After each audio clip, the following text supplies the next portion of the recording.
Hi, this is Mr. Coley. I teach the history of rock and roll. It's a semester elective class for juniors and seniors.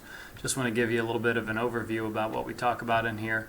In this class, we start with the blues and some of the foundational elements that go into rock and roll music.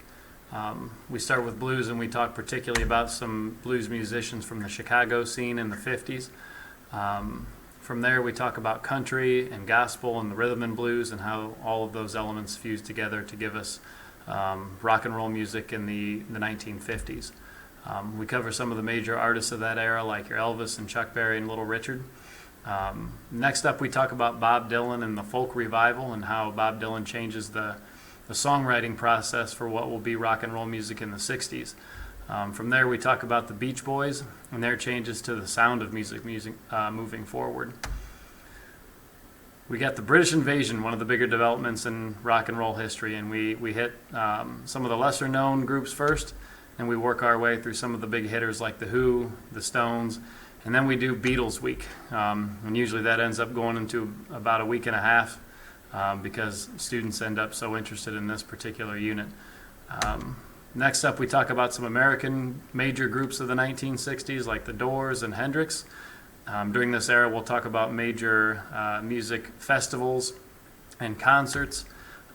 We talk about the Grateful Dead and their impact on counterculture of the 1960s. And that usually is a week unit, talking about some of the social and political changes to the country. We'll end up talking about those effects on both the greater society and on the music itself. We also cover psychedelic rock music during that unit. The 70s gets us first some of the major big hitters of the era, like Zeppelin and Pink Floyd. We got Queen, we got Bruce Springsteen and Bob Seger.